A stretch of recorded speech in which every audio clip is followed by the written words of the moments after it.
কি করেছেন আপনারা পশ্চিমবঙ্গের জন্য? এখন উন্নয়ন করেছি, এই করেছি, তাই করেছি। কি উন্নয়ন করেছেন? 50 টাকা দিয়ে বেকার ভাতা চুকাচ্ছেন। 1 কোটি বেকারকে দান করিয়ে দিয়েছেন। ইজ্জতে দিতেন, গরিবের মধ্যে সব লাইন দিয়ে দাঁড়িয়ে আছে 50 টাকা পাওয়ার জন্য। টাকা দেওয়াটার আমি এগেনস্টে নই, খুব ভালো করছেন, কিন্তু এতে তো পরিচয় পাওয়া যাচ্ছে পশ্চিমবঙ্গের অবস্থা কি। পশ্চিমবঙ্গে কত বেকার, এর থেকে তো বোঝা যাচ্ছে। কেন হবে না বেকার? 6,688টা কোম্পানি পশ্চিমবঙ্গ থেকে চলে গেছে। 6,688টা কোম্পানি পশ্চিমবঙ্গ থেকে চলে গেছে। নেই, কিন্তু মাদ্রাসার জন্য 5,713 কোটি টাকা উনি দিয়েছেন মাদ্রাসা চালাবার জন্য। ভালো, ধর্মীয় জিনিস ভালো, পড়ানো ভালো, কিন্তু ওই সার্টিফিকেটটা কি দাম আছে? কোনো দাম নেই। কিন্তু আমাদের পড়াদের দেখুন কি হচ্ছে। একটা টিচার, তাও আবার সব টিচাররা নিজেরা চাঁদা তুলে স্কুল চালায়, ক্লাবের জন্য টাকা আছে। এটাকে উন্নয়ন বলছে? স্বাস্থ্য দেখুন, এক একটা হসপিটালে অ্যানেস্থেসিয়া দেওয়ার জন্য, অ্যানেস্থেসিয়া মানে যে ইঞ্জেকশন দেওয়ার পর আপনাকে বেহোশ করে দেয়, তারপরে আপনাকে অপারেশন করে, সেও নেই। পড়াশোনা চলে গেছে, দেখতেই পাচ্ছেন কতজনের চাকরি চলে গেছে। তো কি উন্নয়নের কথা বলছেন আপনি? উন্নয়ন করেছি, উন্নয়ন করেছি, কি উন্নয়ন করেছেন আপনি? হ্যাঁ, আপনি খালি কন্যাশ্রী, ভাতাশ্রী, মাতাশ্রী, পিতাশ্রী, সব শ্রী, এখন আমরা শ্রী শ্রী শ্রী বিশ্রী হয়ে গেছি।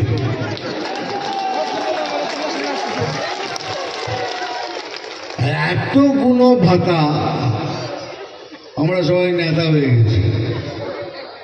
একটা কথা বলি ভাই, আমি এর এগেনস্টে নই। কেননা 1,500 টাকায় কোনো সংসার চলে না। আপনি অন্য স্টেটে দেখুন, অন্য রাজ্যে অলরেডি 3,000 টাকা করে সবাইকে দেওয়া হচ্ছে বিজেপি সরকারের যতগুলো রাজ্য চলছে। এখন যদি এখানে আমরা দিই তাহলে বলবো আমাদের কপি করছে, সেই জন্য দিচ্ছি না। কিন্তু যেদিন সরকার হবে আপনি 3,000 টাকা পাবেন। তো কি করেছেন, কি দেখাচ্ছেন আমরা এই করেছি, তাই করেছি?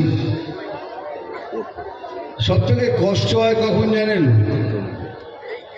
যখন মনে হয় এই আমাদের পশ্চিমবাংলা, যে বাংলায় জন্মগ্রহণ করেছি, এত কষ্ট করে বড় হয়েছি, সেখানেই যখন আপনাদের সবাইকে দেখি তখন খুব কষ্ট পাই। কারণ আমার জীবনে একটাই স্বপ্ন, আমি রাজনীতি করি না, আমি মানুষ নীতি করি। আমি মনে করি আমি মানুষের যদি কিছু যদি না করতে পারি, তো এত বড় নাম কেন ভগবান দিল আমায়?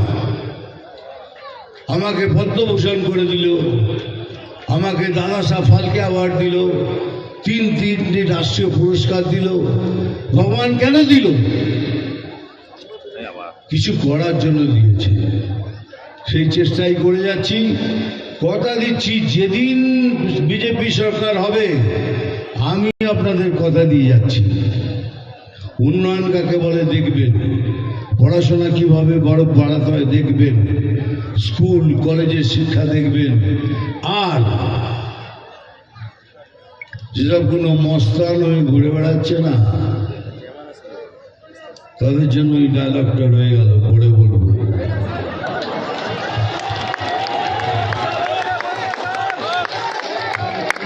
কি সব কথা বলে নাকি মাছ মাংস খেতে দেবে না বিজেপি হলে? হাসি পায় না আপনাদের? কত রাজ্যে আমি শুটিং করে বেড়াচ্ছি, যেখানে যান ফুটপাতের ওপর মাছ বাজছে, কি টেরিফিক খেতে। মাছ মাংস যা চাইবেন তাই পাবেন, কিন্তু অ্যাকচুয়ালি সেটা নয়। অ্যাকচুয়ালি উনি ঘুরিয়ে নাক দেখাচ্ছেন কি একটা মাংস আছে সেটা ওরা খেতে দেবে না। আমি ওটা মুখ দিয়ে বলতে চাই না, বুঝে যান। একটা মাংস আছে যেটা ওরা খেতে দেবে না, কিন্তু আমি এলে সে মাংস আমি তোমাদের খাওয়াবো।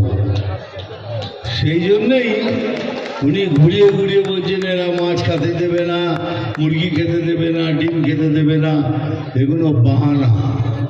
অ্যাকচুয়ালি নাকটা এদিক থেকে না দেখিয়ে এরম করে দেখাচ্ছে। আপনারা সব বুঝে গেছেন তো কি কথা বললাম? বুঝে গেছেন? হ্যাঁ, ভালো করে বুঝে নেবেন। মনে রাখবেন এবারে আমাদের একসাথে মিলে সবাইকে ভোট করতে হবে, একসাথে এক ছাতার নিচে এসে ভোট করতে হবে। এবারের সরকার যেন বিজেপি সরকার হয়, তাহলেই সব অ্যাকচুয়াল পরিবর্তন হবে। আর যদি না করতে পারেন তার থেকে দুর্ভাগ্য কিছু হতে পারে না। কিন্তু আমি জানি এবারে হবে, এবারে পরিবর্তন হবে হবে হবে হবে। হাত পে পয়সা চাই हमको नहीं करना।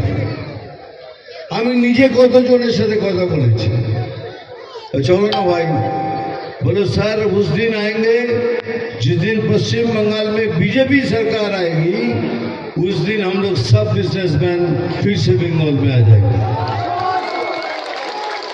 और ये होगा, ये मैं दावे से कह रहा हूं, होगा। पश्चिम बंगाल में जिस दिन बीजेपी सरकार आई, उस दिन से देखना एक एक करके बड़ी बड़ी कंपनियां सब आती जाएंगी। सब किस उन्नयन की बात कर रहे हैं? पढ़ाई में देखिए, हमारे यहाँ 50,000 हमारे কাছে गवर्नमेंट स्कूल আছে, তাতে কোনো স্কুলের টিচার নেই। কোথাও একটা টিচার আছে, সে 5টা ক্লাস নেয়, সব সাবজেক্ট নিজে পড়ায়। এই হলো স্কুলের অবস্থা। কিন্তু ওনার কাছে ক্লাবে পয়সা দেওয়ার জন্য পয়সা আছে। আদিবাসী স্কুলে একটা টিচার নেই, আদিবাসীদের আপনি কি পড়াবেন? কেন ওদের বাড়তে দিচ্ছেন না?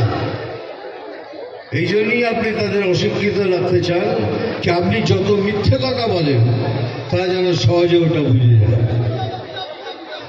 যদি দেখেন 165 কোটি টাকা দিলে এই স্কুলের সমস্ত প্রবলেম সলভ হয়ে যাবে।